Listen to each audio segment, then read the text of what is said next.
نحمده ونستعينه ونستغفره ونؤمن به ونتوكل عليه ونعوذ بالله من شرور أنفسنا ومن سيئات أعمالنا من يهده الله فلا مضل له ومن يضلله فلا هادي له ونشهد أن لا إله إلا الله وحده لا شريك له ونشهد أن سيدنا ونبينا ومولانا محمدا عبده ورسوله صلى الله تعالى عليه وعلى آله وأصحابه وبارك وسلم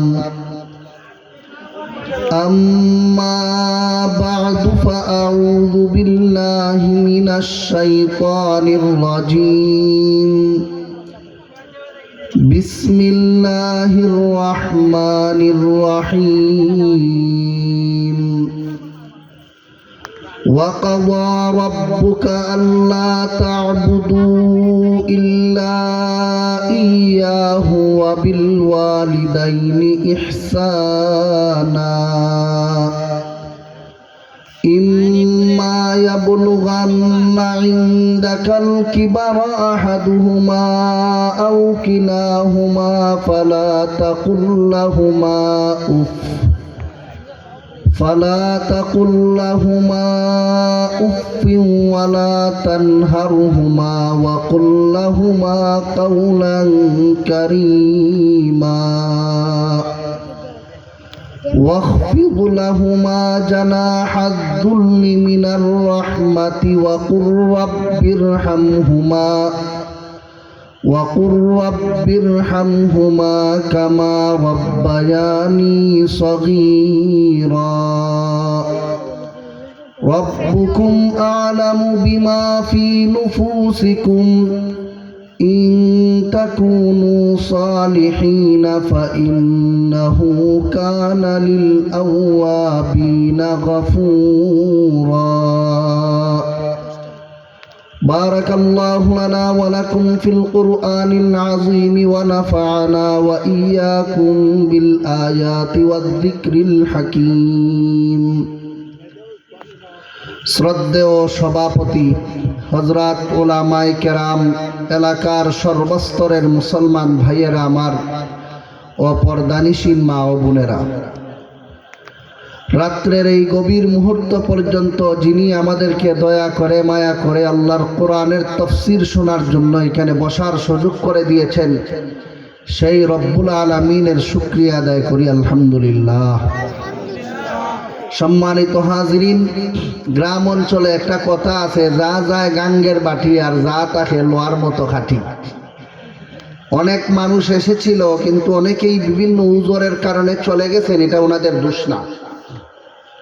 আবার অনেক মানুষ আছে এমনি ভালো লাগে না দ্বীনের কথাবার্তা শুনতে, কিছুক্ষণ কান সুখ করে চলে গেছে। অথচ এই দিনটা বৎসরে একবারই আসে, প্রতিদিন এই রকম মাহফিল মানুষ পায় না। কিন্তু এমন মাহফিলে সকলেই উপস্থিত থাকার কথা সত্ত্বেও অনেক ভাই এখানে আসতে পারেননি বা আসলেও টিকে থাকতে পারেননি। আল্লাহ যে আমাদেরকে এখন পর্যন্ত এখানে টিকে থাকার সুযোগ করে দিয়েছেন, এটা সরাসরি আল্লাহর রহমত ছাড়া আর কিছু নয়। তাই খুদার এই রহমত আমাদের শামিলে হাল যেহেতু হয়েছে, এটাকে মূল্যায়ন করে আমরা মেহেরবানি করে একটু আগাইয়া বসি। পিছনে যারা আছেন বসে আছেন, এমনি মেহেরবানি করে একটু আগাইয়ে বসেন, একটু কথাটা শুনেন, দেখেন কি হয়, লাভটা কি হয়। ভাইয়েরা আমার, এটা একটা মজলিস, এটা আমাদের মজলিস না, এটা সরাসরি আল্লাহর দ্বীনের মজলিস। দুনিয়ার বৈঠকের মধ্যে বসলেও এর একটা সিস্টেম রক্ষা করে বসা লাগে। প্রথমে সামনের চেয়ারের পরে পিছনের চেয়ারে মানুষ বয়। মুরব্বীরে দাওয়াত দিছে, বেটা ওই পিছনের চেয়ারে বই দিছে। এখন যদি কথা কয় তখন সবাই খুব একটু আগুয়াই না আগুয়াই, কেন? এটা হলো সিস্টেম, শুরু থেকে শেষ দিকে যায়। দুনিয়ার মজলিসের যেমন কিছু সিস্টেম আছে, দিনের মজলিসেরও সিস্টেম। এখানেও শুরুর থেকেই বড়ে বড়ে পিছনের দিকে যাইতে হয়। ওখানে একজন যদি বসে থাকি, এখানে যারা উপরে বসেন এদের কাছে যেমন এটা বিশ্রী লাগে, আল্লাহর ফিরিস্তাদের কাছে ওই দৃশ্যটা কি বিশ্রী দেখায়। এজন্য সকলের সৌন্দর্য রক্ষার্থেই বলা হয়েছে আগাইয়া বসার জন্য। যারা এরকম দিনই কাজে আগে আগে থাকে, পিছনে না, আগে থাকে, এরা পরকালে জান্নাতেও আগে আগে চলে যাবে। সুবহানাল্লাহ। পবিত্র কোরআনে আল্লাহ বলেন, ওয়াস-সাবিকুনাস সাবিকুনা উলাইকাল মুকাররাবুন। দুনিয়াতে যারা নেক কাজে আগে, ওয়াস-সাবিকুনা ফিদ দুনিয়া, যারা দুনিয়াতে নেক কাজে আগে থাকে, সাবিকুনা ফিল আখিরা, তারা আখিরাতেও জান্নাতে থাকবে আগে। ভাইরা আমার, আপনারা বিজ্ঞাপনে দেখেছেন আজকের এই সম্মেলন এটা তাফসিরুল কোরআন সম্মেলন। গতানুগতিক ওয়াজ আর তাফসির কিন্তু এক জিনিস না।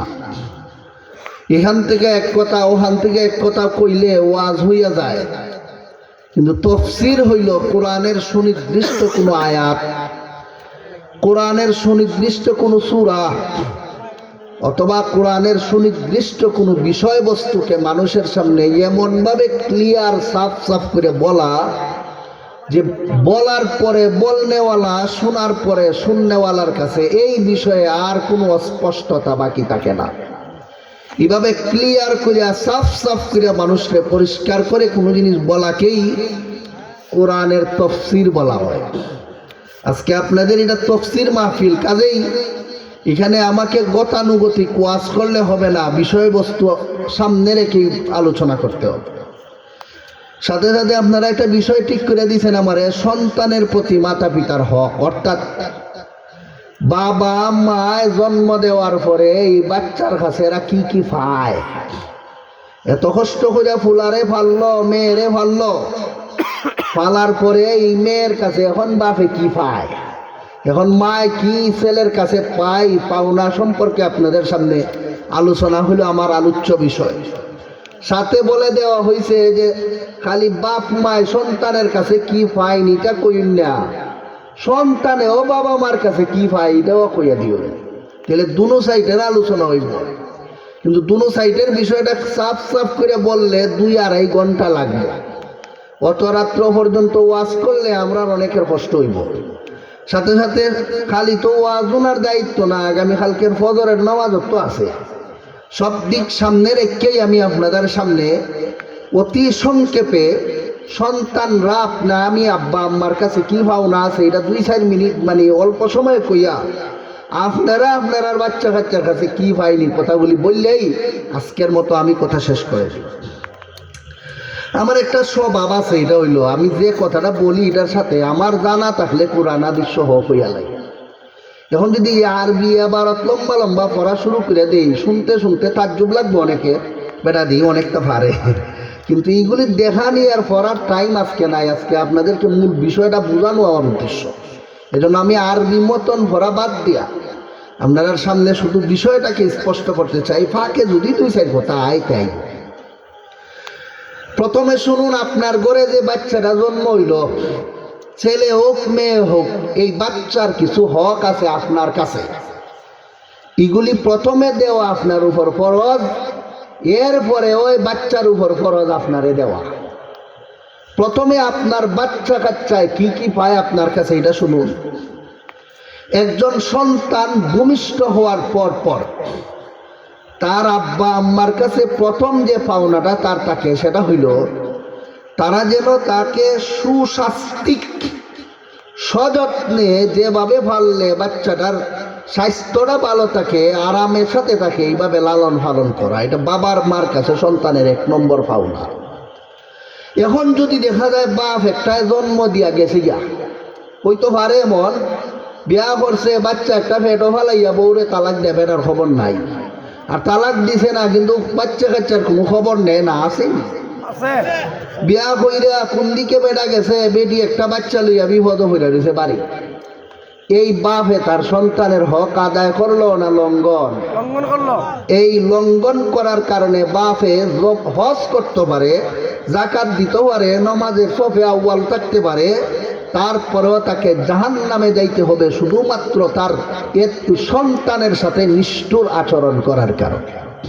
ঠিক। অনেক সময় দেখা যায় বাচ্চা কাচ্চা জন্ম দিয়া রাস্তাত ফালাইয়া মা অবাগে বাপ অবাগে, পরে এই বাচ্চার কি যে হয় এটা অনেক পত্রিকার মধ্যে পাওয়া যায়। যে সমস্ত বাবা মা তার সন্তানের সাথে এই ধরনের আচরণ করে ফটো ফালাইয়া জায়গা, বলুন তারা কি তাদের সন্তানের পাওনাটা দিল না নষ্ট করলো?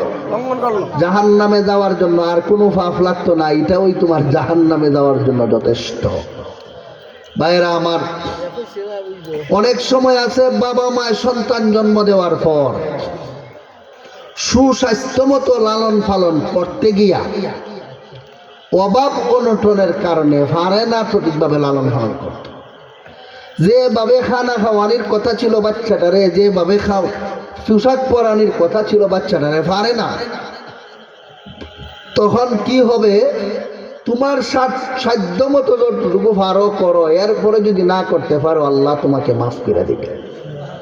কিন্তু এখানে আমরা পাড়া প্রতিবেশী হিসাবে যারা আছি, তখন আমাদের একটা দায়িত্ব হইয়া যায় এই সন্তানটাকে তার বাবা মায় লালন পালন করতে যে কষ্ট হইতাছে, এই কষ্ট যেন তার একদিন হইলে পরের দিন না হয়। আমরা অভাবগ্রস্ত মানুষদেরকে সাহায্য সহযোগিতা করিয়া পাড়া প্রতিবেশীর মানুষে তারে সহজভাবে সামনে অগ্রসর করে দেওয়া তার উপর আরেকটা ফরজ দায়িত্ব। এটার খবর নাই আজকে আমরা দেশ। তার বাচ্চার চিকিৎসা বেড়া করতে পারতেছে না, বাচ্চাটার লিয়ে বাড়ি খান দে বেড়ায়, খেত বন্ধক দিয়া খেত বেচছেও বেটার শেষ, কিন্তু ফুলাটার চিকিৎসা করতে পারে না। আরেকজনের সাথে খালি গোপ হই করে, কিন্তু পকেট থেকে 10,000 টাকা বাইর করে না। এই সব মানুষগুলো জাহান্নামের কীট, এটা আমি কোয়ার সময় আমার নাই। এইসব ধনী যারা পাড়া প্রতিবেশীর কোনো খবর নাই, খালি নিজেই আঙ্গুল ফুল্লা কলা গাছ, এরাও জাহান্নামের কীট ছাড়া আর কিছু নয়। কেমনে আমি কইতাম না, তোমার বিষয় না, নাইলে কইলাম না। ভাইয়ারা আমার, সন্তানের 1 নম্বর পাওনা তারে সুস্বাস্থ্যিক লালন পালন করব।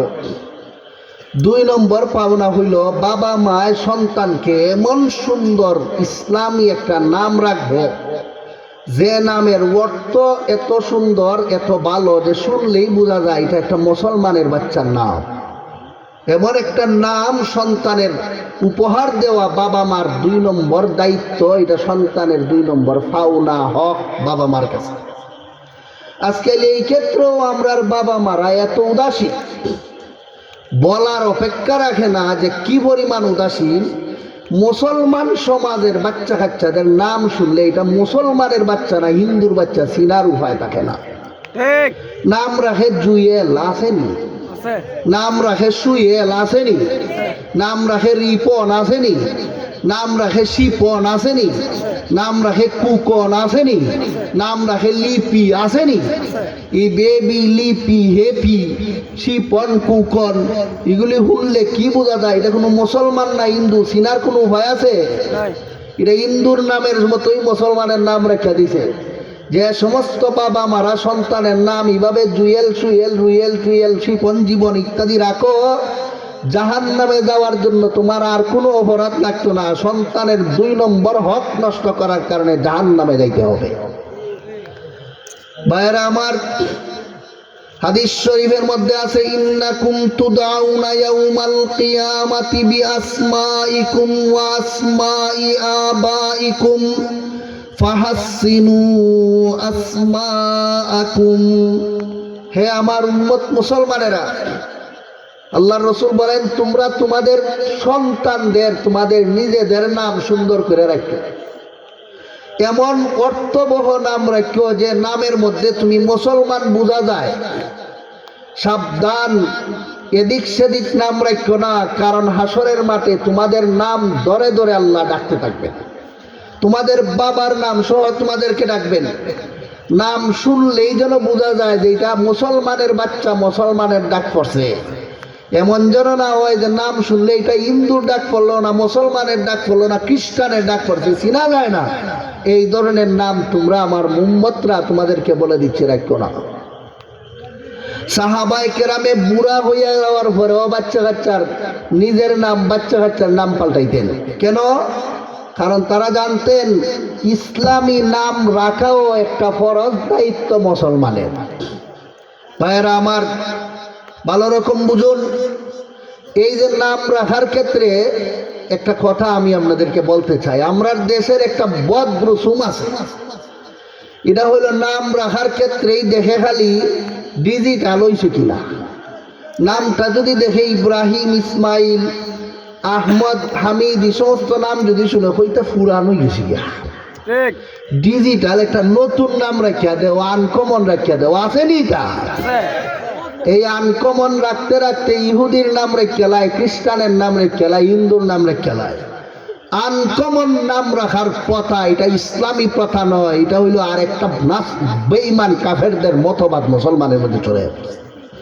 মুসলমানের ইতিহাস তালাশ করে দেখুন, সাহাবা আজমাইনের ইতিহাস তালাশ করুন, বুজুর্গানে দিনের ইতিহাস তালাশ করুন, দেখবেন বাপের যে নাম ফুতেরই নাম, দাদার নাম ইমাম গাজালি রহমতুল্লাহ আলাইহির বংশের 7 পুরুষের নাম শুধু মোহাম্মদ। যদি আনকমন রাখার সিস্টেমটা চিন্তা থাকতো তাইলে বাপের নাম মোহাম্মদ হইলে কি ফুতের নাম আর মোহাম্মদ হইতো না অন্য নাম? এত কমন আনকমনের বিষয়টা ইসলামে এমন ভাবে বাদ করে দিছে, বাপে ফুতের নাম একটা হইয়া গেছে। সাহাবা আজমাইনের মধ্যে অভাব নাই। এই ফাঁসের ঘরে আব্দুল্লাহ আছে, এরপরে উনি উনার ছেলের নাম আব্দুল্লাহ রেখে দিয়েছে। বেশ কম কেমনে করবো? কইব এর নাম ইবনে আব্বাস, এর নাম ইবনে উমর, দুজনের নাম ওই আব্দুল্লাহ। বেশ কম হবে বাবার নাম দিয়া। এইভাবে মানুষে সুন্দর ইসলামী নাম রাখতো, তবু আনকমনের চিন্তা করতো না। এই এলাকাত কি নামে কেউ আছে কিনা এটাও চিন্তা করতো না। আজকাল আমরা নাম রাখার ক্ষেত্রে প্রথমে দেখি ইনামটা নতুন নতুন লাগে কিনা, দ্বিতীয় দেখি নামে এই এলাকাত কেউ আছে কিনা। এইভাবে বাঁচতে বাঁচতে এমন একটা নাম তালাশ করে বাইর করে যেটা অর্থ তালাশ করলে হিন্দুর মতো হইয়া যায়। এই জন্য এই প্রতাবাদ দিয়া হক্কানি উলামায়ে কেরামের পরামর্শ মতে একটা সুন্দর ইসলামী নাম রাখা বাবা মার কাছে তার সন্তানের 2 নম্বর হক আর পাওনা। ভাইয়েরা আমার, এই যে সন্তানের সুন্দর নাম রাখা, এই ক্ষেত্রে আমরা এলাকার আর একটা বদ রসুম হইল নাম রাখা একটা ঠিক হই, এটা হয় এটা কোরআনের নাম, আর ডাক নাম রাখে আর একটা আসেনি। আছে। এই যে একটা বদ রসুম আমরা দেশও আছে, এটাও কিন্তু আমাদের এই রসুমটাও ইসলাম সমর্থন করে না। তুমি ডাকবা ইহুদির নাম ধইরা, হিন্দুর নাম ধইরা, আর আসল নাম মুসলমানের একটা কোরআনের নাম কইরা ফালাইয়া রেখে দিবাই, এটা কোনোদিন ইসলাম পছন্দ করে না। তোমার ডাকতে গিয়া যে নাম ব্যবহার করা হবে এটাও মুসলমানের মতো হতে হবে, কোরআনের নাম গিয়া যারা পিছনে ফালাই দিছে এটাও মুসলমানের মতো হতে হবে। আজকাল এটা নাই তো, হুজুরে নিয়ে রাখা একটা ঠিক বই রাখাই এটা কোরআনের নাম রাখলাম, আর ডাকে এমনি 2 শব্দে শুভ রুব টুব আসেনি। আছে। এইগুলো বদ্দিনী মুসলমানের মধ্যে ঢুকে পড়ছে। এইগুলি যারা করেন জেনে রাখবেন, আপনার সিফাত পড়ে রয়েছে যে নামটা, এটা দিয়ে কিয়ামতের দিন ডাকা হবে না। এই নাম দিয়েই হাসরের মাঠে ডাকা হবে, যে নামে মানুষে চিনত। এখন বলুন, মানুষে কি সিফাত পড়ে রয়েছে যে নাম, এটা চিনে না ডাক নাম চিনে? এই জন্য ডাক নামটাই মুসলমানের মতো হতে হবে। এটা বাবা মার কাছে সন্তানের 2 নম্বর পাওনা।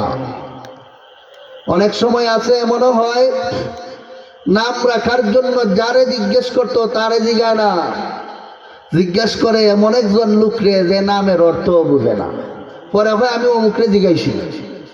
ভালো রকম স্মরণ রাখবেন, মানুষের হাতের 5 আঙ্গুল যেমন সমান না, আলিমদের মধ্যেও সকলের এলিম কালাম সমান না। হাতের এই আঙ্গুলটা ছোট, এটা আঙ্গুল, এটার দরকার আছে, রাখতে হবে। তাই বললে এটার কাজ এটার দ্বারা হবে না। আলেমদের মধ্যে যারা ছোট আলেম এদেরও থাকতে হবে, এরা ছাড়া চলবে না। তাই বললে উনার দ্বারা সমাজের সব সমস্যার সমাধান হবে না।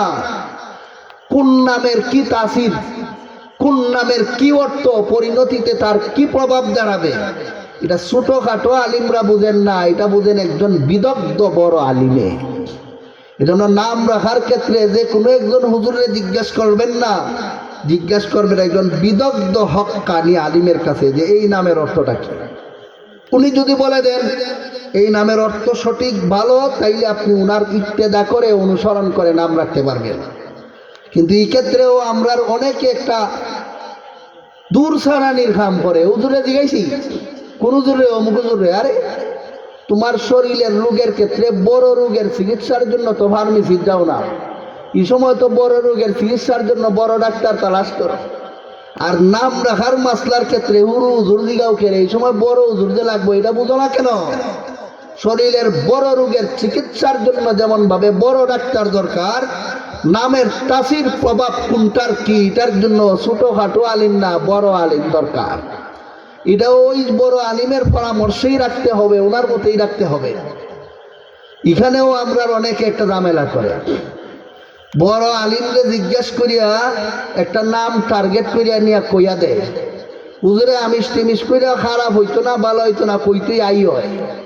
এটাও করবেন না, নিজে সম্পূর্ণ হুজুরের উপর ছাইরা দিবেন।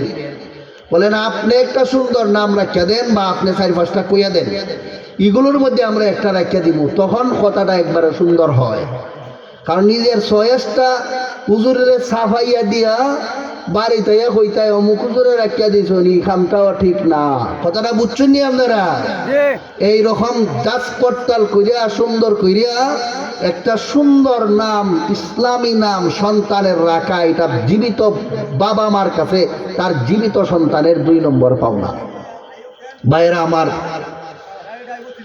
এই রকম হক যদি কোনো সন্তানের বাবা মায় আদায় না করে, অর্থাৎ সুন্দর নাম যদি সন্তানের বাবা মায় না রাখে, তাহলে এই বাবা মার খালি আখেরাত ধ্বংস না, এরা দুনিয়াতেও এর পরিণতি ভোগ করতে হয়।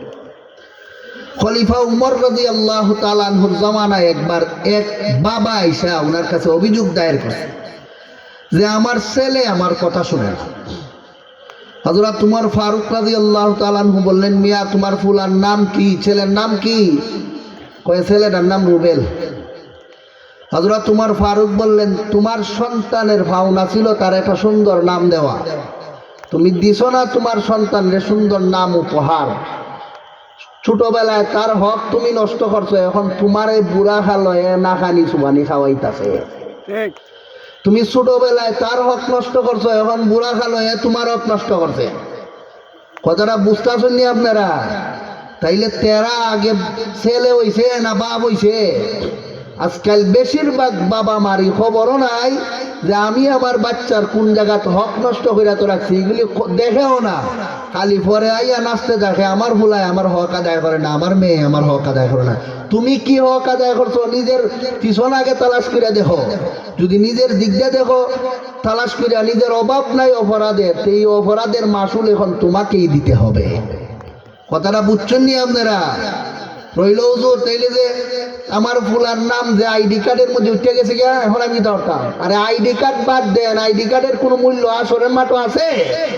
এটার কোনো মূল্য হাসরের মাঠে না, এটার কোনো মূল্য কবরে না। এটা এটার জায়গায় ফসতে থাকো, কিন্তু আমাকে আপনাকে কবরে হাসরে বাঁচতে হইলে আজকে থেকেই বাচ্চা কাচ্চা এবং নিজের নামকে ইসলামী নামে রূপান্তর করতে হবে। এটা হইল আমাদের দায়িত্ব। এটা হলো সন্তানের কাছে, বাবা মার কাছে সন্তানের 2 নম্বর পাওনা। ভাইয়েরা আমার, একজন সন্তানের তার বাবা মার কাছে 3 নম্বর পাওনা বা হক হইল, এটা কই আমি অন্যদিকে যাইনি, যে পরিমাণ দিন না শিখলে সন্তানে ইমান ইসলাম টিকাইতে পারে না। যে পরিমাণ ইসলামী শিক্ষা সন্তানে না শিখলে কেমনে ইমানদার হয়, কেমনে বেঈমান হয়, কেমনে ফাঁক হয়, কেমনে না ফাঁক হয়, কেমনে ওযু গোসল ঠিক করতে হয়, কিভাবে সূরা কেরাত ঠিক করতে হয়, কিভাবে রোজা রাখতে হয়, কিভাবে নামাজ পড়তে হয়, কিভাবে মুসলমানের মতো জীবন যাপন করতে হয়, এই পরিমাণ শিক্ষা একটা সন্তানকে শিক্ষা দেওয়া বাবা মার কাছে সন্তানের 3 নম্বর পাওনা, 3 নম্বর হক। যদি কোনো বাবা মা তার সন্তানকে দিন শিক্ষা দিল না, ফাঁক না ফাঁক শিখাইল না, ওযু গোসল শিখাইল না, সূরা কেরাত ঠিক করলো না, কোন কথায় ইমান আসে আর কোন কথায় বেঈমান হয় এগুলি শিখাইল না, এই বাবা মাও জাহান্নামে যাওয়ার জন্য আর কিছু লাগবে না, শুধুমাত্র নিজের সন্তানটাকে দিন শিক্ষা থেকে বঞ্চিত করা ওই বাবা মার জাহান্নামী হওয়ার জন্য যথেষ্ট। বিষয়টা অনেকে বুঝতেছেন না। আজকাল আমরার দেশে অনেক বাবা মা আছেন সন্তানের বেশি দরদি, বাচ্চারা মাদ্রাসাত পাঠায় না, যেখানে গেলে ওযু গোসল শিখতে পারবো এগুলি এখানে পাঠায় না, যেখানে গেলে ভাত না ভাত শিখতে পারবো এখানে পাঠায় না, পাঠাইয়া দেয় স্কুলে যাও রে ভূত এখানে গিয়ে পড়লে চাকরি ভাই ভাই আসেনি দুইটা আর মূল্য হইয়া দাওয়াত খাই আর কিতা হইব রে, তো ওর জায়গায় স্কুল গিয়া ব্যারিস্টার হইতে পারবে, মাস্টার হইতে পারবে, এইব সেইব কইয়া ছেলেটার ভবিষ্যৎ বাঁচাইবার লাগিয়া স্কুলে পাঠায়, কলেজে পাঠায়, ভার্সিটি পাঠায়, মাদ্রাসাত পড়ায় না, মোল্লা হয়ে যাবে গিয়া পোলাটা পড়ায় না, কারণ চাকরি পাইতো না এই ভয়ে। ফলে ছেলেটাই মুটটা ভানিলেও চিনে না, পেশাব পায়খানার থেকে পরিষ্কারও ভালো করে শিখলো না, সূরা কেরাত সঠিকভাবে শিখতে পারলো না, নামাজ কেমনে ফাঁসি দেয়, কেমনে নামাজ ঠিক থাকে শিখতে পারলো না, রোজা কেমনে নষ্ট হয়, নষ্ট রোজা কেমনে রাখতে হয় কিচ্ছু শিখলো না। এইভাবেই ছেলেটা বড় হইয়া গেল। শেষ পর্যন্ত এই বাচ্চাটায় তার সারা জীবনে যত গুনাহ খাতা করবে, তার সারা জীবনের আখাম কুখাম গুনাহ খাতা কইরা যে পরিমাণ গুনাহ তার আমলনামায় জমা হবে, একা তার বাবা মার কাঁধে সেই পরিমাণ গুনাহ বোনাস হিসাবে লিখে দেওয়া হবে। বুঝা যায় ভাই, বেশি পণ্ডিতি করছিল ছেলে মেয়ের ক্ষেত্রে, মাদ্রাসাত পইরা কি তুই তো এটা কিতাব পড়বো, চাকরি টাকরি কিচ্ছু পাইতো না, কিতাব ভাইছো এখন বুঝা দাও। ভাইয়েরা আমার, যে সমস্ত বাবা মাতার সন্তানকে দিন শিক্ষা থেকে বঞ্চিত করে লাইছে, এরা কি তার সন্তানের পাওনা দিছে না লঙ্ঘন করছে? এই হক আদায়ের ক্ষেত্রে যারা শিথিলতা করলো, বাচ্চাটারে বিদেশ পাঠাই দিল, বাচ্চাটারে স্কুল কলেজে পাঠাইয়া দিল, দিন শিখাইল না, তাদের পরকালে কি দশাটা হবে একটু মনোযোগ দিয়ে শুনুন। আল্লাহ পাক রব্বুল আলামিন বলেন, وقالوا ربنا إنا أطعنا سادتنا وكبراءنا فأضلونا السبيلا। যে সমস্ত সন্তানেরা দুনিয়ায় থাকতে দিন শিক্ষা থেকে বঞ্চিত হইয়া বদ্দিন বেদিন হইয়া হাসরের মাঠে যাবে, যখন সে দেখবে ফাকনা চিনার কারণে আজকে আমি জাহান্নামী, যখন সে দেখবে ইমান কোন দিকে আসে আর কোন দিকে যায় এগুলি না চিনলে আমি বেঈমান হওয়ার কারণে আজকে জাহান্নামে যাচ্ছি, তখন সে বলবে হে আল্লাহ, আজকে জাহান্নামে যাওয়ার পিছনে আমি দায়ী না, আমার আব্বা দায়ী, আমার আম্মা দায়ী, এরাও আমারে কইছে তুই চাকরি পাইতে না স্কুলে বই মায়ের সাথে তুই ওরা লাভ নাকি ধরে যা স্কুল গিয়ে দেখ, ডাক্তার হইবে, ব্যারিস্টার হইবে, মাস্টার হইবে, কত কিছু হইব, পেনশন পাইবে, বা দুইটা আর মূল্য হই আর কিতা হইতো রে। এগুলি কইয়া যারা সন্তানরে দিন শিক্ষা থেকে বঞ্চিত করছে, ওই সন্তানে বাবা মার বিরুদ্ধে আল্লাহর আদালতে মামলা করে বসবে, বলবে হে আল্লাহ, আজকে তুমি যে আমারে জাহান্নামে দিতে চাও আমাকে দিও না, আমি আমার বাপের কথায় চলছি, আমি আমার মার কথায় চলছি, আমার মুরব্বী হইয়া তারা অভিভাবক হইয়া আমারে দিন শিক্ষা থেকে বঞ্চিত করিয়া আজকে জাহান্নামের এই কাতারে তারা আমারে দাঁড় করাইছে, কাজেই রব্বানা আতিহিম যিফাইনি মিনাল আযাবি ওয়ালআনহুম লানান কাবীরা। হে আল্লাহ, তুমি আমার শাস্তিটুকু তাদেরকে দিয়া ডাবল শাস্তির যোগ্য বানাইয়া এদেরকে জাহান্নামে পৌঁছাইয়া দাও আর আমারে ছাইরা দাও। এই বাবা মার বিরুদ্ধে সন্তান এইভাবেই আল্লাহর আদালতে মামলা করে বসবে। আমি আপনারা জিজ্ঞেস করি, আমাদের দেশে যদি কেউ কারো বিরুদ্ধে মামলা করে বয়, জজে বিচারকে এক পক্ষের কথা অন্য ওই রায় দেয়া দেয় না, অপর পক্ষ করে তালাশ করে অপর পক্ষ করে তালাশ করে নোটিশ পাঠায়, বাড়ি তোমার নামে মামলা হয়েছে, আও আজিরা দেও, জবাব দেও, আসেনি? এটা হলো বিচারের সিস্টেম।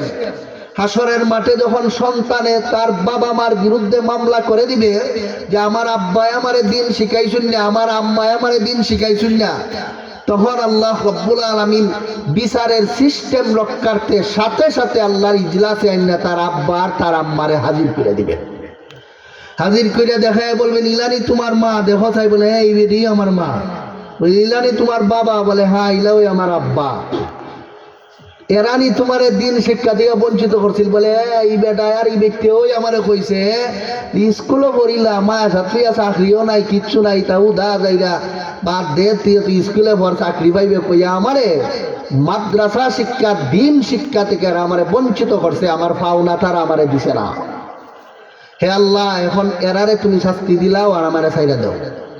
তখন আল্লাহ এরার কাছে জবাব তালাশ করবেন, এই কি কও, তোমার ছেলে নি দেয়া, তোমার মেয়ে নি দেয়া, এখন কি কইব এটাও কোরআনে আছে। আল্লাহ পাক রব্বুল আলামিন বলেন, إذ تبرأ الذين اتبعوا من الذين اتبعوا ورأوا العذاب وتقطعت بهم الأسباب وقال الذين اتبعوا لو أن لنا كرة فنتبرأ منهم كما تبرأوا منا كذلك يريهم الله أعمالهم حسرات عليهم وما هم بخارجين من النار।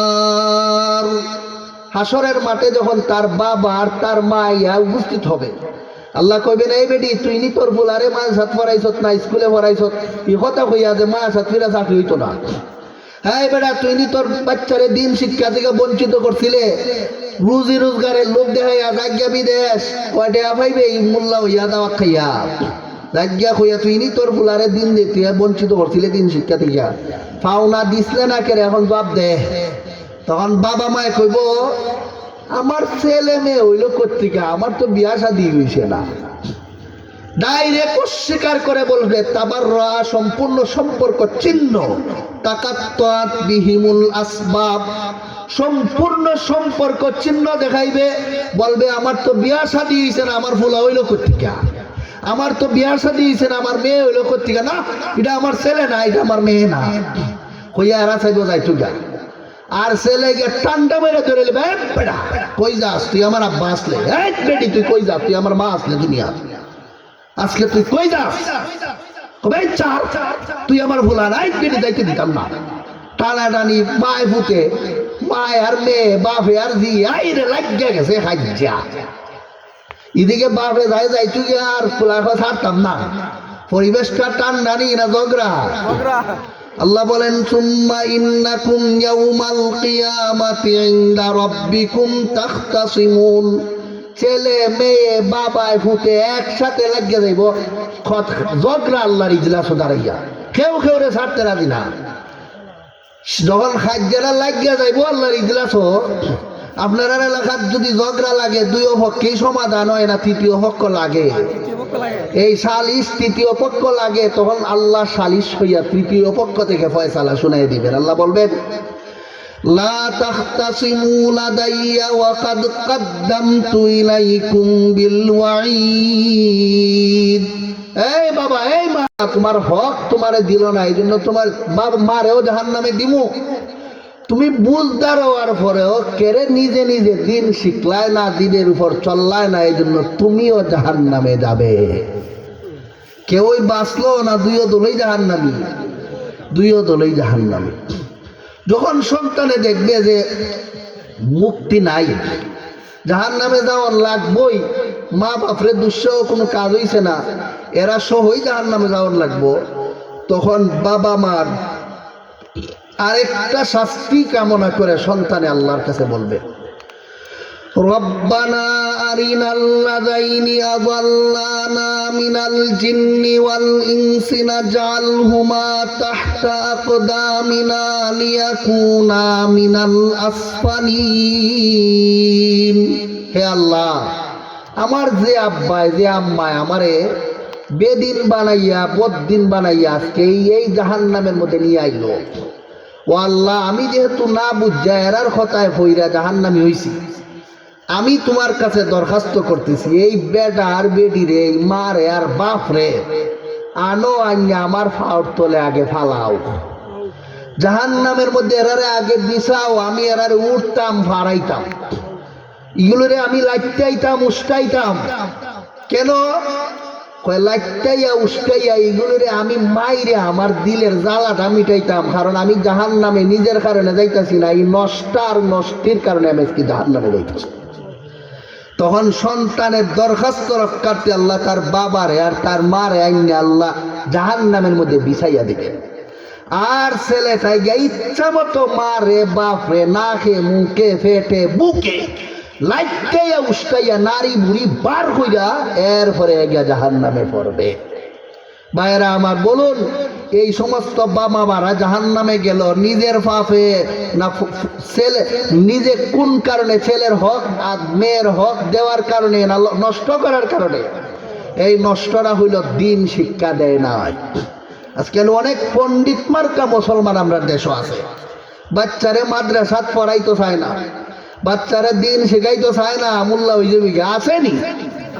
আজকাল দেখুন না মাদ্রাসা তালাশ করে আমরা দেশের বেশিরভাগ মাদ্রাসায় বেশিরভাগ ছাত্র ছাত্রী মুসলমানের মাদ্রাসায় পড়ে না স্কুলও পড়ে। কিতাব পড়তাছে যেটা ফাঁক চিনে না, না ফাঁক চিনে না, পড়তাছে অজু চিনে না, গোসল চিনে না, পড়তাছে সূরা কেরাত কিচ্ছু বুঝে না, রোজা কেমনে রাখতে হয়, নামাজ কেমনে ফাঁসি হয় কিচ্ছু বুঝে না। যা অপরাধ করতেছে সব তোমরা বাপ মার গাড়ে যাইব, আর পরকালে এই সন্তানই লাইটাইয়া উস্কাইয়া বর্তা করিয়া জাহান্নামে লইয়া যাইব। ভাইয়েরা আমার, আপনারাও কি ভাবেই যাইতানি জাহান্নামও না বাঁচার দরকার আছে? বাঁচার যদি দরকার থাকে তাইলে আপনার কাছে আপনার সন্তানে যে পাওনা আছে পায়, এই হকগুলি তাড়াতাড়ি আদায় করুন। সন্তানরে মাদ্রাসাত পড়ান, দিন শিখান, শিকানির পরে সে যখন পরিপূর্ণ মুসলমানের মতো চলার যোগ্য হইয়া যাইবে, এখন তারে আপনি ডাক্তারি পড়াই, কোনো সমস্যা নাই। পড়াইন তারে স্কুলও হেগে পড়ুক ডাক্তারি, পড়ুক ইঞ্জিনিয়ারি, মুসলমানের মধ্যে এগুলিরও তো দরকার আছে। কি বলেন আপনারা? ডাক্তার ইঞ্জিনিয়ারের কি আমাদের দরকার নাই? দরকার আছে। তবে মুসলমান ডাক্তার চাই, মুসলমান ইঞ্জিনিয়ার চাই। মুসলমানই যদি দিন যদি তারে না শিখাইয়া ডাক্তার বানাও, এটা ডাক্তার হইতো না, এটা ডাক্তার নামের কসাই হইয়া দাঁড়াইব। দেখুন না আজকের ডাক্তাররা কি হইছে, এরা কি আসলে সেবার লাগিয়া বইছে না মানুষরে সুস্থ বইছে? মানুষ থেকে কিভাবে কসাইর মতো পয়সা তারা নিয়া আঙ্গুল হুল্লা কলা গাছ হইতাছে। দেখেন না মাঝে মধ্যে পত্রিকায় আসে ইঞ্জিনিয়ারদের কি দশা, মাঝে মধ্যে ব্রিজ বাংলে দেখা যায় বেদ বাইরিছে, বাঁশের বেদ, যেখানে রড দেওয়ার কথা এখানে বেদ দিলাইছে আর রটের টেহা মাইরা খাইলিছে। এটা কেমন কাজ কেন করলো? তার মধ্যে দিনদারি তাহার কারণে না না তাহার কারণে? আপনার সন্তানরে দিন শিখাইয়া দিনদার বানাইয়া যদি ডাক্তারি পাঠান, সে একটা দিনদার ডাক্তার হইয়া বাড়িতে আসবে। আপনি যদি আপনার বাচ্চারে দিন শিখাইয়া ইঞ্জিনিয়ার বানান, সে একটা পরহেজগার নেককার ইঞ্জিনিয়ার হইয়া বাড়িতে আসবে। আর যদি দিন শিক্ষা থেকে বঞ্চিত হইয়া ইঞ্জিনিয়ার আর ডাক্তার বানান, সে যত বড় ডাক্তার যত বড় ইঞ্জিনিয়ার তত বড় বাটপার হবে।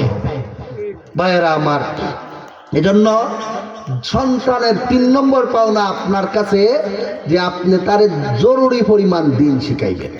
এখানে অনেক বাবা মায় বলতে পারেন যে হুজুর আমার ফুলাটারও মাছ হাত ফাটাইছিলাম, এটা পড়ছে না, ওই অল্প কিছু পইরে আইছে, হয়নি আল্লাহ কিছু মা ঠুন্ডা ঠুন্ডা হয় না নি। তা আমি কি আর শুদ্ধ ভাষায় কইতাছি না, আমি তো এলাকার ভাষায় কইতাছি।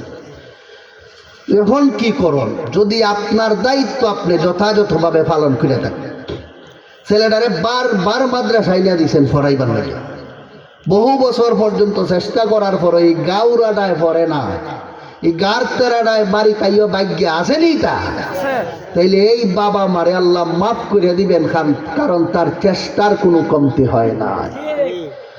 এরা ওই নিজে নিজে খালি জাহান্নামে যাইব, কারণ বাবা মায় তো তারে কম করছে না।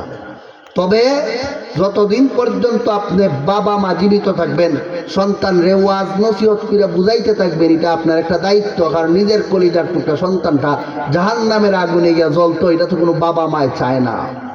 মুহতারাম হাজরিন, গেল এই ফাট।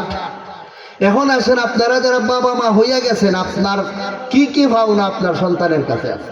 লম্বা আলোচনা করব না, কয়েক মিনিটে শেষ করে দিচ্ছি। যারা বাবা মা হইয়া গেছেন, আপনাদের ভাবনা আপনার সন্তানের কাছে 2 প্রকার। একটা হইল জীবিত সন্তানের কাছে জীবিত বাবা মার পাওনা। 2 নম্বর হইল মৃত বাবা মার জীবিত সন্তানের কাছে পাওনা। যতদিন আপনি জীবিত আছেন, আপনি আপনার সন্তানের কাছে কি পাইবেন? আর একটা হলো আপনি মইরা যাওয়া গিয়ার পরেও আপনার সন্তানের কাছে আপনি কি কি পাইবেন। আমি সব বলতে পারবো না। জীবিত সন্তানের কাছে জীবিত বাবা মার কি কি পাওনা একটু শোভ। একজন মা বাবা যদি জীবিত থাকে তার সন্তানও জীবিত থাকে। প্রথম পাওনাটা হইল বাবা মার আর্থিক সংকটে, বাবা মার যখন অর্থনৈতিকভাবে অসচ্ছল হবে, যে পরিমাণ অর্থনৈতিক সহযোগিতা বাবা মারে করলে এরা সানন্দে সচ্ছলতার সাথে দুনিয়াতে খাইয়া বাচ্চা মরতে পারবে, এই পরিমাণ আর্থিক সহায়তা করা এটা জীবিত সন্তানের কাছে জীবিত বাবা মার 1 নম্বর পাওনা। 2 নম্বর, বাবা মা যদি অসুস্থ হন তখন ওই অসুস্থ বাবা মার যাবতীয় চিকিৎসা সেবা শুশ্রূষার ব্যবস্থা করা এটা সন্তানের কাছে জীবিত বাবা মার 2 নম্বর পাওনা। 3 নম্বর, বাবা মার সাথে উঠতে বসতে চাল চলনে কথায় বার্তায় এমন কোনো আচরণ করতে পারবে না সন্তানে যে আচরণে বাবা মার সাথে বেয়াদবি হয়। 4 নম্বর, বাবা মার কোনো নির্দেশ যদি সন্তানের প্রতি হয়, আদেশ করছে এই কামটা কর, আর এই নির্দেশটা যদি আল্লাহর নির্দেশের উল্টা না হয়, শরীয়তের নির্দেশের উল্টা না হয়, তাইলে এই নির্দেশটাও সন্তানে মাথা পেতে মেনে নিতে হবে। এটা সন্তানের কাছে বাবা মার 4 নম্বর পাওনা। 5 নম্বর, বাবা মায় যদি কোনো কারণে কোনোদিন ডাকে, সব কাজ পালাইয়া বাবা মার ডাকে সাড়া দিতে হবে। এটা জীবিত সন্তানের কাছে জীবিত বাবা মার 5 নম্বর পাওনা। 6 নম্বর, বাবা মার জন্য সারা জীবন দোয়া কইরা যাইতে হবে। খালি তা দিছি বাবার এই দিছি সেই দিছি এগুলি চলবে না, দোয়াও করতে হবে বাবা মার জন্য।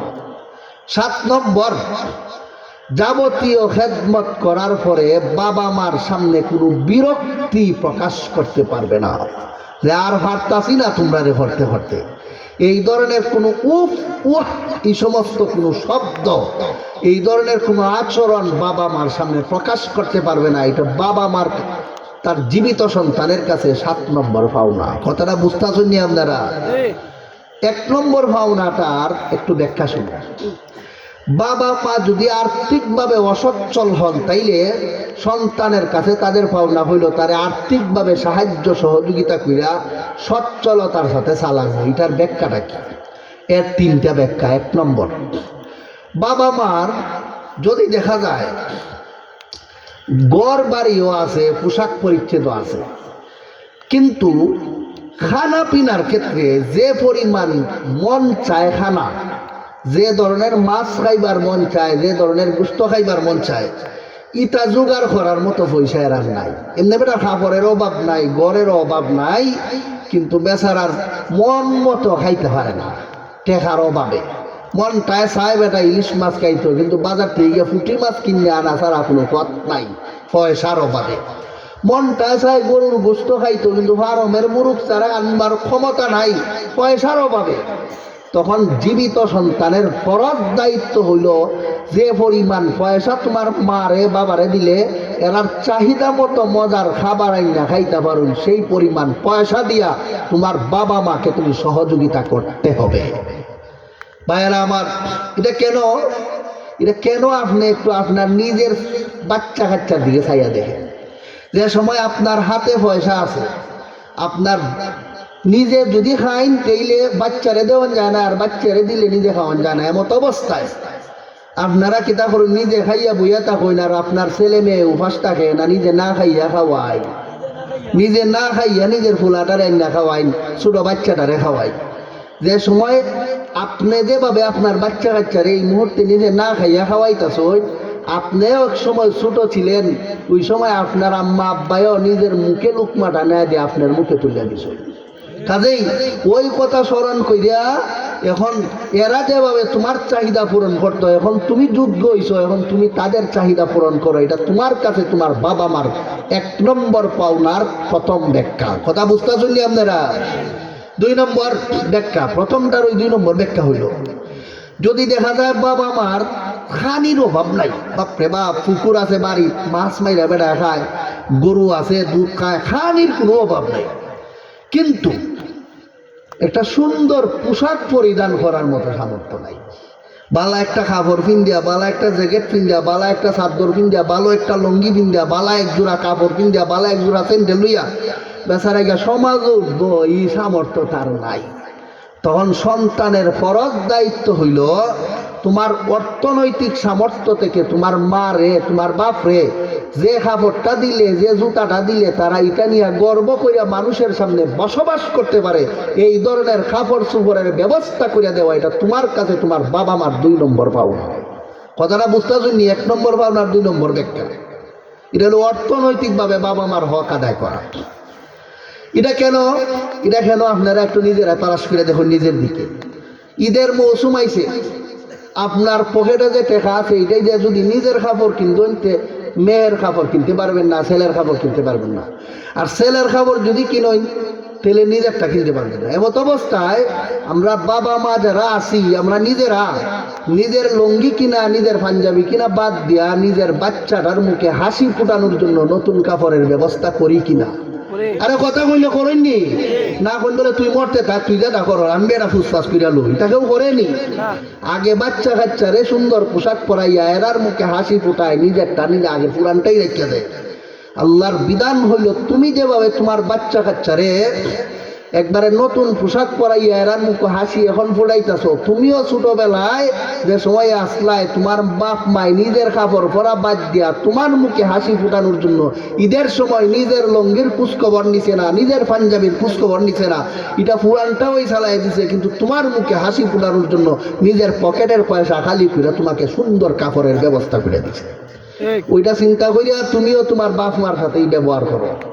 আজকাল দেখা যায় ফুলার পোশাকের দিকে চাইলে বোঝা যায় বাপ আরে জেন্টলম্যান, বাপের পোশাকের দিকে চাইলে বোঝা যায় একটা, আর হইলাম না কিচ্ছু, একবারে নোংরা মানুষ আছে না এই ধরনের বাপ পুতের ব্যবধান। তোমার ছেলে ওর কলঙ্ক ছাড়া এই ধরনের ছেলের আর পাগ্য আর কিচ্ছু নাই। একজনের লজ্জা শরম নাই বেটা, তোর বাপের পোশাকের মধ্যে চাইয়া দেখোস না বেটা যে কি বিশ্রী অবস্থা, আর তুই জেন্টলম্যানের মতো আড়স খারক যায় না, মুখ ঠাকুর চিন্তত না। এই ধরনের কাণ্ড জ্ঞান নাই এমন সন্তান আমরা দেশে আছে। বাপ মায় হাটে যে চলে যে বেটা একদম বোঝা যাইতেছে বুঝতে নাই। আর ফুলার পোশাক দেখলে বাবা রে বাবা, বোঝা যায় সাউদের ঘরের সাউ। ই সাউ তো তুমি বেটির ভেট থেকে বাড়ি আইছো, তুমি এত বলো লাড হইলে কোত্থেকে? আগে এরারে সাজাও, এরপরে নিজেরে সাজাইও। এটা হলো জীবিত সন্তানের কাছে বাবা মার পাওনা। অনেক সময় বাবা মায়ে মুখ খুললে কইতা না, সসমে দেয় না ফুলারে কইতা আমার এই সুন্দর একটা কাপড় দে, কিন্তু ফুলার কাণ্ড জ্ঞান থাকার দরকার। আমি খার ভেট থেকে বাইরে আইছি, কার উসিলায় আমি আজকে এই পর্যায়ে আছি, আর আমারে আমি সাজাইতাছি, আমার বুড়িরে আমি সাজাইতাছি না। কয়দিন লাগে মিয়া বাপ মারে খেদমত করো, এরা তো আজকে আছে কালকে নাই, সারা জীবন তো তুমি তোমারে সাজাইবাই। যতদিন তারা আছেন তোমার নিজের কাপড়ের চিন্তা না করিয়া বাবা মার পোশাকের চিন্তা করো, দুনিয়াতেও শান্তিতে থাকবাই, পরকালেও জান্নাতের পোশাক পাইবা। কথাটা বুঝতে পারছেন আপনারা? তিতা মিতা কিছু ওয়াজ হইব, কিন্তু মাইনা নেওয়ার লাগবো। হক কথা অনেক সময় তিতা হইয়া থাকে। ভাইয়েরা আমার, জীবিত সন্তানের কাছে জীবিত বাবা মার প্রথম পাওনা আর্থিক সংকটের ক্ষেত্রে সাহায্য করার 3 নম্বর ব্যাখ্যা হইল বাপের খানার অভাব নাই, পোশাকের অভাব নাই, কিন্তু বেটা যে গড়ে থাকে এই গড়টার কোনো অবস্থা নাই। এদিকে মেঘ পড়ে, এদিকে বৃষ্টি পড়ে, অথবা আছে ভালোই কিন্তু ফুলা যে কামরাত গড় থাকে, ইটার তুলনায় বাপের ঘরটা একবারে নিম্নমানের। আসেনি তাই দেশ বাপ তখন একটা জীর্ণ শীর্ণ ঘর, আর ফুলা থাকে ছাদের ঘর, বড় ঘর, ইয়ে ফিরুম বৌরে লিয়া কি আরামে বাবা রে বাবা। এই সুবাদ থাকে ফুলা, আর বাপ থাকে একটা বাঙ্গা ঘর।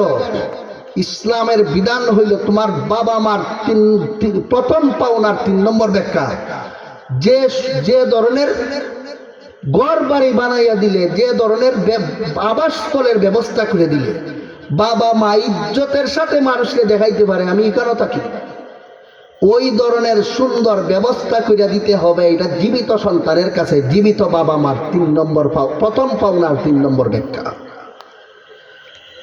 এটা কেন করবে একটু খেয়াল করে দেখেন। যে সময় আপনারে আপনার আব্বায় আপনার আম্মায় লালন পালন করছেন, এই সময় আপনি আপনার আম্মার কুলে পেশাব করে দিয়েছেন, আপনার আব্বার কুলে রাত্রে পেশাব করে দিয়েছেন, তখন আপনার আব্বা আম্মায় আপনারে বিজা জায়গাত না রাখিয়া, কষ্ট না দিয়া শুকনা জায়গাত তারা তাকিয়া কষ্টের জায়গাত নিজে ঘুমাইছেন। এমনও হয়েছে বাচ্চাটারে রাখবার জায়গা নাই, নিজের কুলের উপরে রাখছেন, বুকের উপরে পেশাব করে দিছে। এত কষ্ট করে তোমার লালন পালন করছো, আজকে এরারে বাধ্য গড়ো তুইয়া তুমি তোমার সুন্দর গড়ো বউ লইয়া তাহো, তোমার কি একজনে কাণ্ড জ্ঞান নাই না? একজনে তা লাশ শরম বলতে কিচ্ছু থাকলে কোনো সন্তানে তার বাবা মার সাথে এই ধরনের আচরণ করতে পারে না। তুমি থাকবাই নিম্নমানের ঘরে, বাবা মারে রাখবাই উচ্চ স্থানে। এটাই সিস্টেম, এটাই ইসলামের শিক্ষা। আজকে এইগুলো নাই। নিজের ব্যাপারে 16 আনা, বাপ মার ব্যাপারে 4 আনাও বুঝে না এই এলাকা, এই দেশের সন্তানরা। বলুন এরা কি বাবা মার হক আদায়কারী সন্তান না লঙ্ঘনকারী সন্তান? নামাজ তোমার ঠিক থাকবো, রোজা তোমার ঠিক থাকবো, ওয়াজ তোমার ঠিক থাকবো, শেষ পর্যন্ত জাহান্নামও ঠিক থাকবো। কেন? সন্তান হইয়া বাবা মার হক নষ্ট করছো, হক আদায় করছো না। ভাইয়েরা আমার এগুলি বুঝে না। এখানে একটা বিষয় লক্ষ্য করার মতো।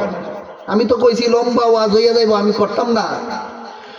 একজন মানুষ যতদিন পর্যন্ত বিয়া শাদী না করে ততদিন পর্যন্ত তার দায়িত্ব থাকে তার মা বোনকে লালন পালন করা। বিয়া শাদী না দিলে বোনলে আর মা বাপরে।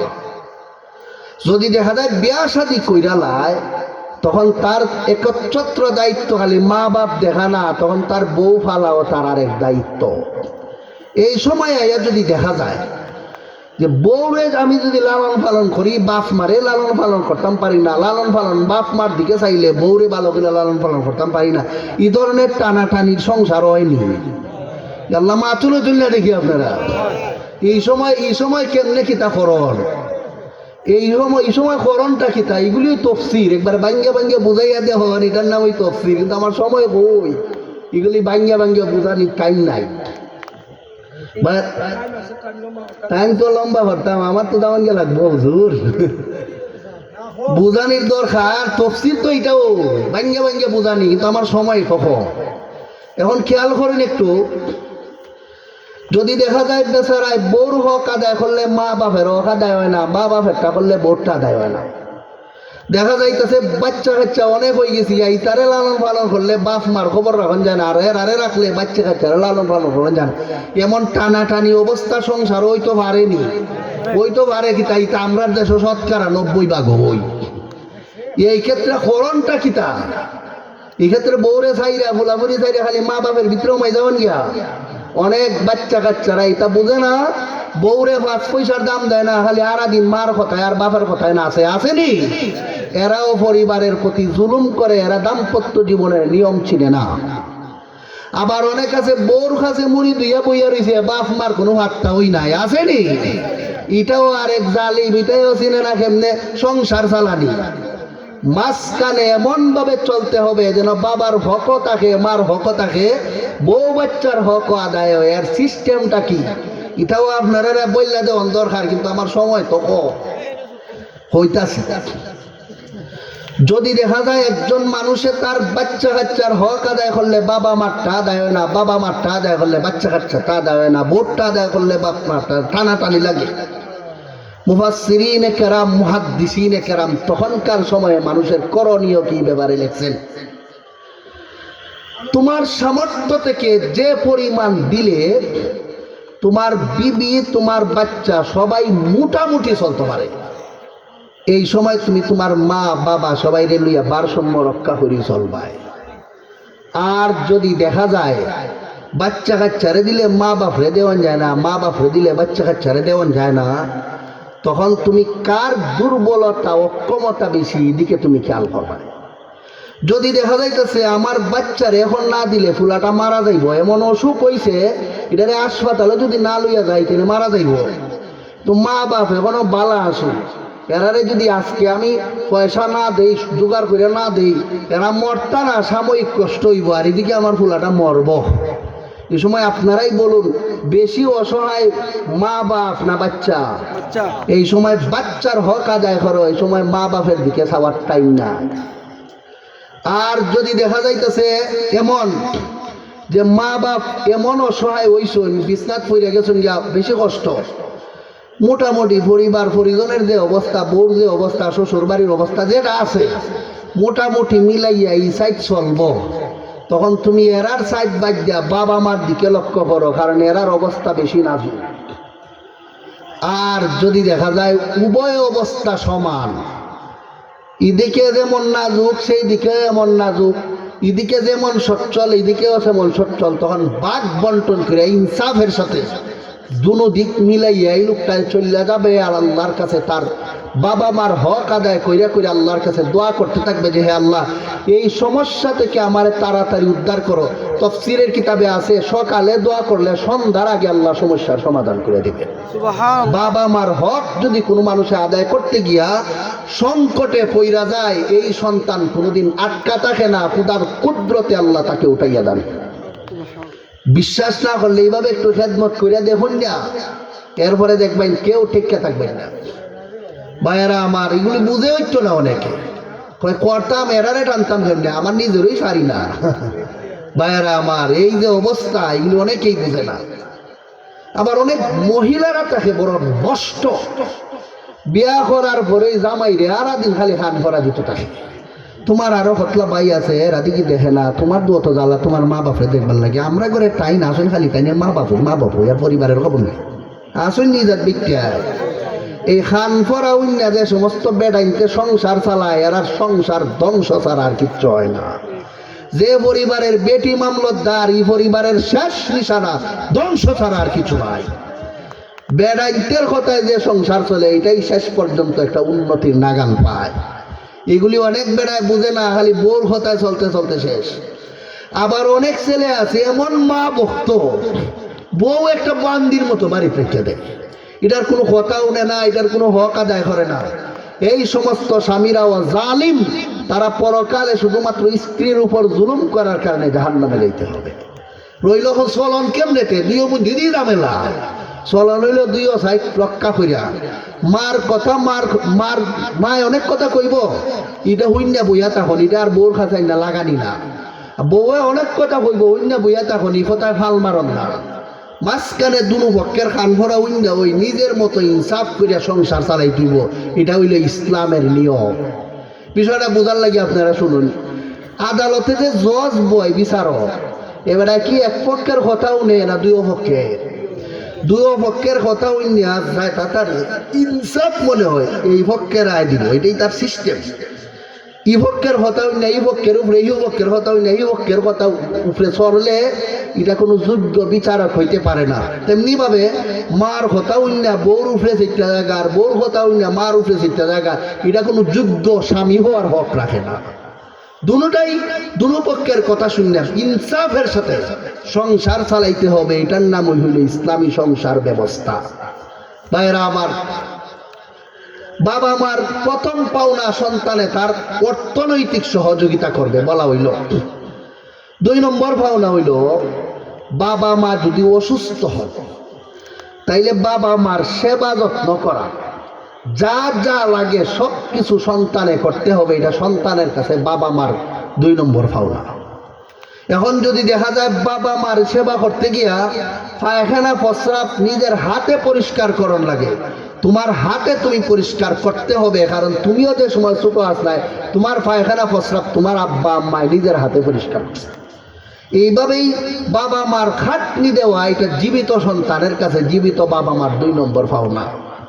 এখন রইল হুজুর, আমি যদি আমার আব্বার খেদমতে সারাদিন হইরা থাকি, বেটারে পায়খানা প্রস্রাব পরিষ্কার করার লাগিয়ে থাকি, তাহলে আমি বেচারা হইলাম দিন মজুর, ফেটে হানিতে খাই, সারাদিন এরার খেদমতো লাগিয়ে থাকলে পরে রক্ত তো লুকমা দেওয়ার মতো টেহা আমার হাতে থাকতো না, তখন আমি খাই মুখিতা এরারে খাওয়াই মুখিতা। খেদমতো হইরা থাকলে রুজির যাইতাম পারি না, আর যদি রুজির জায়গা তাইলে আমার বাপ মারে টানবার মতো লুকও বাড়িত নাই, এখন আমি করতামটা কিতা বুঝতা জন্য কথাটা আপনারা। এই ধরনের সমস্যা আমরা দেশে হইতে পারেনি, পারে মানে নিয়মিত এমন সমস্যার সম্মুখীন হইতে পারে মানুষ। আমি যদি আমার বাবা মার খেদমতো লাগিয়ে থাকি, রুজির যাইতাম পারি না, আমার পয়সা নাই, এরারে খাওয়াই থাকতাম না।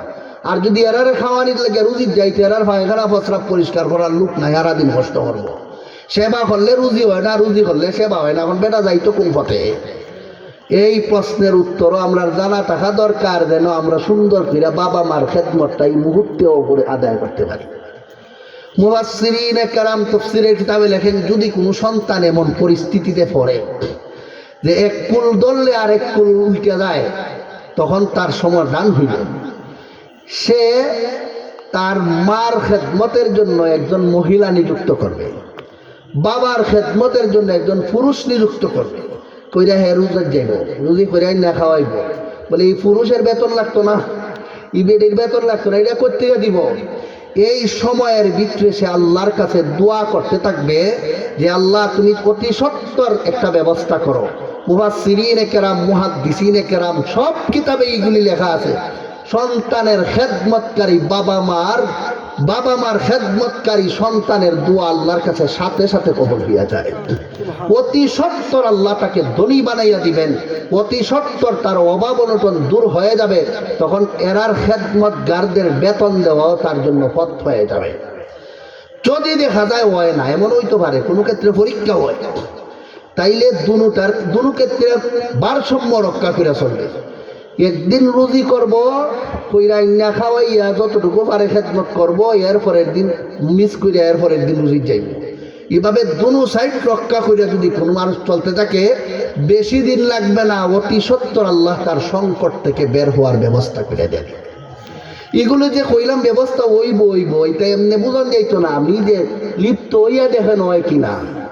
বিয়া করার আগে যেমন ভাবে বৈবাহিক জিন্দিগির শান্তি মানুষকে বোঝানি যায় না, তেমনি ভাবে এই সমস্ত পরিস্থিতি পড়া এইভাবে খেদমত না সামলাইলে আল্লাহর সাহায্য কেমনে এটা আপনারা বোঝানি যাইত না।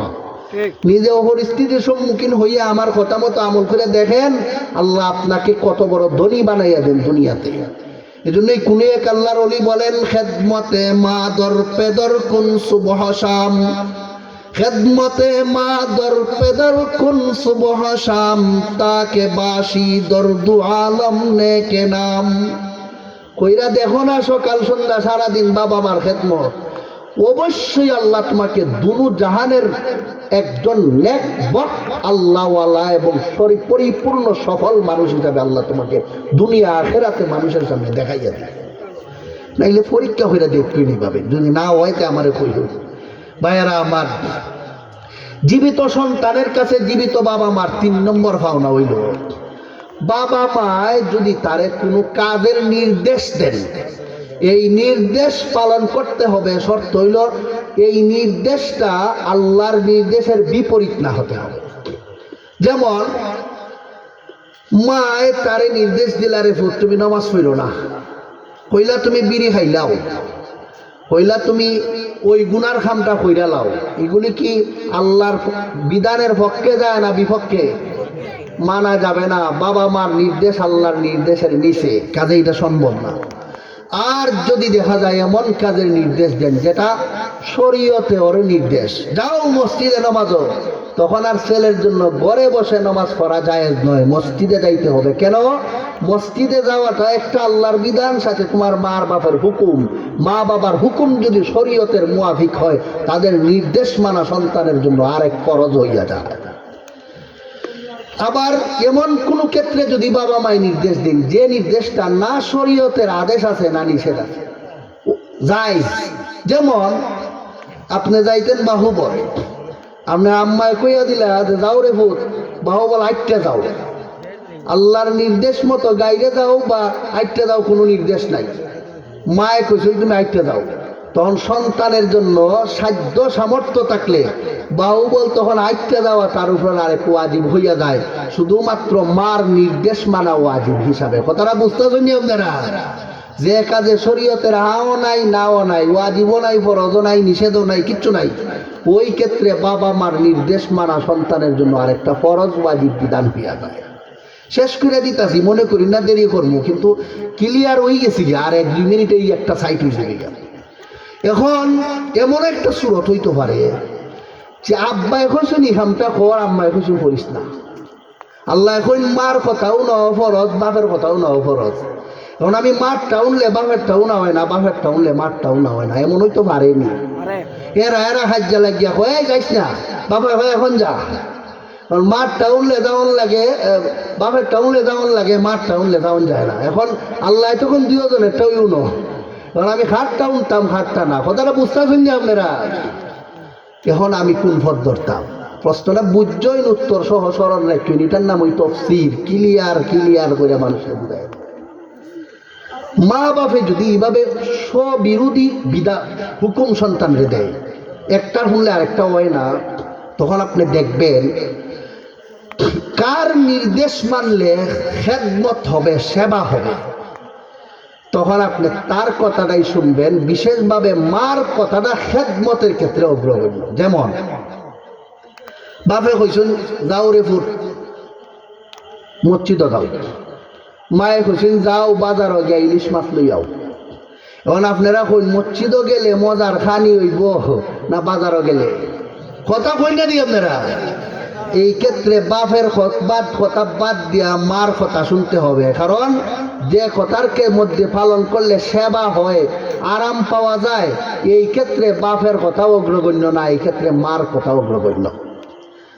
আর যদি কোনো ক্ষেত্রে দেখা যায় যে ইটা কিচ্ছু না, এরা টুকলা টুকলি লাগে আমারে একজনে একটা হইতেছে আরেকজনে আরেকটা। যেমন ঘর থেকে বাইরে হওয়ার সময় আপনার বাপে কইছেন এই গরো বইয়া থাক, মায়ে কইছেন এই যা। এটা যাওয়ার মধ্যে মার কোনো সেবাও নাই, কিচ্ছু নাই, ঘরে থাকার মধ্যেও তার কোনো সেবা যত্ন কিচ্ছু নাই। তখন আপনি মার কথা বাদ দিয়ে বাবার কথা গ্রহণ করতে হবে। এটা হইল ইসলামের বিধান। সহজ কথায় যদি দেখা যায় মা বাপের পরস্পরের বিরোধী আদেশ আমার উপর আয়, তখন দেখতে হবে কার নির্দেশ মানলে সেবা হবে মার, মার খেদমত হবে কোন কার কথাটা মানলে ওই সময় মার খেদমত হয়, যার কথা শুনলে ওই সময় এই কথাটাই শুনতে হবে। বিশেষভাবে মার কথাই তখন শুনন লাগে। আর যদি দেখা যায় যে না, এখানে মার খেদমতের কোনো সম্পর্ক নাই, তখন সর্বদা ওই বাপের কথা ওই প্রাধান্য দিতে হবে। এটা হলো হুকুম মানার ক্ষেত্রে আল্লাহর বিধান। বাপ মায় যদি ডাক হই, এটার একটা হক, এরা ডাকলে আপনি এরা ডাকে সাড়া দিতে হবে। এটারও দুই চারটা কথা আছে। বাপে ডাকন কেড়ে ডাকো, যদি বুঝালাওয়ান যা বাপে ডাকতেছেন একটা বিপদ হইয়া ওই তো পারেছি, আওয়াজ থেকেই বোঝা যায় আইলেনারে আইলেনারে একবারে এটা তে বোঝা যায় না একটা বিপদ হইয়া ডাকতেছে।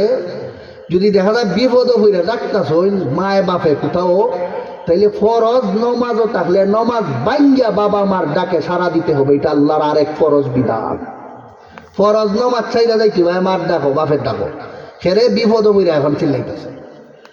আর যদি দেখা যায় বিপদ হইয়া চিল্লাই না, এমনি ডাকতেছ, তারা জানই না আমি নমাজও কি নমাজও না।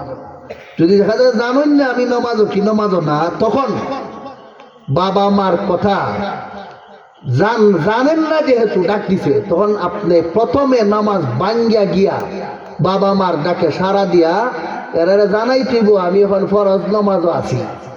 যদি আপনি জানাইয়া আসেন, এরপরে যদি আবার ডাকে, প্রথমবারে ভাঙ্গে যাওয়ান ফরজ, এরপরে যদি আবার ডাকে, তাহলে কোনো প্রয়োজন ছাড়া ডাকতেছে যদি মনে হয়, তাহলে ফরজ নামাজ ভাঙ্গিয়া বাবা মার ডাকে সাড়া দেওয়ার দরকার নাই। আবার যদি দেখা যায় অনেক সময় বাবা মা এমনি ডাকে, কিছু কাজ লতুই আছে, ওই গেলে হতান পর 2 মিনিট পর পরই ডাকে, শেষ তুই 12টার মধ্যে শেষ করেন। আমি তো চাইছিলাম এটা কত লম্বা, আপনারও আমার বলছি না না না করণ লাগবে করণ লাগবে। আমি বলছি যে 10:30 শেষ করে নিতাম। আমি লম্বা ওয়াজ দেখতেই পারি না, আর বেশি রাত তো ওয়াজ করে আমার দানের দুশ্মন ভাইয়েরা আমার। হইলেন তো হইতাছ হই না, আমিও বুঝতেছি সামনে তো নমাজ টমাজও আছে, কিন্তু ই কথাটা না হইলেও তৈতো না, ইখানে ওই ফেসটা লাগে। তো বাপ মায় ডাকতাছ হই, আলুজা লই গেছেন গেছে সিধাইয়া বেশি ডাক হই, হয়ে গেলে রে একবার দুইবার ডাকার পরে যদি দেখে এটা বাবা মার একটা কাজ করতে গেছি ডাকা, তাইলে ফরজ নমাজ ভাঙ্গিয়া বাবা মার ডাকে সাড়া দিতে হবে না। এমনি যদি তাকে তাইলে আলুজা লইয়া বারবার ডাকলেও বাপ মার ডাকে সাড়া দিতে হবে। ফে ফ্রিজ আর ইলন যেত না। একবার কইছিল হয়ে গেলে রে আইসি উনে না বেটা, আবার ডাকে হয়ে গেলে রে অতবার ডাকো তুই একটা ফেফরি মাইরা দিল, সাবধান ওয়ালা তানহারহুমা, দমক মারা যাবে না। তুমি যে এখন বাবা মারে বারবার তোমার বাপ মা ডাকই আলজা লোয়ার কারণে, বয়স বাড়ার কারণে, তুমিও তরু আসলা সময় আব্বা আব্বা আব্বা আব্বা আব্বা বারবারই ডাকছো, কয়বার বেটা তোমার ফেফরি দিছি, কয়বার তোমার মায় তোমার ফেফড়ি দিয়েছিল, এই সময় তো আব্বু আব্বুকে আরো কুলের মধ্যে তুলে নিছে। তো তুমি আরে এখন যদি বাবা মায়ের এখন ফেফড়ি মারতায় মারতায় না, তখনও তুমি এরারে ওই ছোটবেলার কথা স্মরণ করিয়া মায়া বইলেই তাদের ডাকে সাড়া দিতে হবে। কথাটা বুঝতে তুমি শেষ মেশ কথা হইল, হুজুর দোয়া করতে হবে বাবা মার জন্য। কেন? আমি আমার মার খাটনি দিলাম, শ্রম দিলাম, খাওয়াইলাম, বাড়ি দিলাম, ঘর দিলাম, পায়খানা সব পরিষ্কার করলাম, সব কিছু করলাম, এরপরও বাপ মার জন্য আবার দোয়াও করতে হবে। কেন? দোয়া করতে হবে এই জন্য যে তুমি যদি সারা জীবন সব খেদমত বাবা মার করো, এরপরও বাবা মার হকের 100 ভাগের 1 ভাগও আদায় হয় না। কেন আদায় হয় না? তুমি তোমার বাপ মারে যে খেদমত করছো, নিয়ত আছিল ইতিয়া যে আস্তে আস্তে এরারে খেদমত করে হই বড় ফাটাইতাম। কোনো বাবা মায় তার সন্তান লালন পালন করবার সময় নিয়ত থাকে না। আপনারা যখন আপনারা আব্বা আম্মার খেদমত করেন, মনে মনে থাকে যে আমি যেন আমার আব্বা আম্মার খেদমত করিয়া করিয়া হই বড় ফাটাইতাম পারি, মরণ পর্যন্ত যেন এরা খাইতে দিতাম পারি। কিন্তু আপনারে যে সময় আপনার আব্বা আম্মায় খেদমত করছিলা, এই সময় আমার ফুলাটারে যেন মরণ পর্যন্ত খাটতাম পারি, এই নিয়ত থাকে না। আস্তে আস্তে বড় করার নিয়ত থাকে। আপনার নিয়ত থাকে বড় করা, আর আপনার নিয়ত থাকে আস্তে আস্তে হই বড় ফাটানি। দুই দলের নিয়ত সমান না উল্টা? এক দলে মরবার চিন্তা করে, আর এক দলে বাঁচানির চিন্তা করে। কাজে নিয়তের মধ্যেই যেমন উল্টা আসমান জমিন বেশ কম। তোমার এই নিয়ত নিয়ে মরণ পর্যন্ত বাবা মার খেদমত করলেও নিয়তের গরমিল থাকার কারণে বাবা মার খেদমতের 100 ভাগের 1 ভাগও আদায় হয় না। আর এরা তোমারে সবসময় বড় করার নিয়তে করছে, এই জন্য আজীবন তোমাকে বাবা মার ওই সহি নিয়তে তোমার খেদমত করার ঋণ পরিশোধ করার জন্য আল্লাহর কাছে দোয়া করতে হবে। কথাটা শেষ নি? এই শেষ। সন্তানে সবসময় আব্বা আম্মার জন্য দোয়া করব। কি দোয়া করব? সকলেই জানি, রব্বির হামহুমা কামা রব্বায়ানি সগীরা। সব কিছু খেদমত করলাই, শেষ একদিন আইয়া হইয়া দিলাই, বাপ রে বাপ, তোমরা রে হাঁটতে হাঁটতে আমার জীবন শেষ। কিভাবে কুটা খাটা দেওয়ার খাসলো তো কিছু ফুলাফানের আছে। বাপ মারে কিচ্ছু একটা দিলি হইতা দিছি না, আইতা দিছি না হইয়া এরার অন্তরে কষ্ট দেয়। বাপকে এমন একটা ফ্রি মারে, পিছনে যা দিছিল সব একদিনই রস বার করিলায়। আসেনি? এরাও জাহান্নামের কীট। এই যে একটা ফ্রি দমক মারছো, সন্তান মারে কষ্ট দিছ, এটাও তোমার বাবা মার হক নষ্ট করছো। এই সব কিছু যদি একটা সন্তানে সঠিকভাবে পালন কইরা জিন্দিগিতে বাপ মার সাথে চলতে পারে, কেবল এই সন্তানটারই তার বাপ মার জীবিত সন্তান হিসাবে জীবিত হক আদায় কইরা নেককার সন্তান হিসাবে গণ্য হইতে পারে। এখানে ত্রুটি বিচ্যুতি মসজিদও আগের সফ, ওয়াজও আগে দেয়া, সব লইয়া ওই জাহান্নামে যাইতে হবে শুধুমাত্র বাবা মার অবাধ্য সন্তান হওয়ার কারণে। আল্লাহ রব্বুল আলামিন আব্বা আম্মার হক সংক্রান্ত যে মোটামুটি একটা কথা আপনাদের সামনে বলা হইল, স্মরণ রাখার, আমল করার তৌফিক দান করুন। আমিন। ওয়া আখিরু দাওয়ানা আলহামদুলিল্লাহি রাব্বিল আলামিন।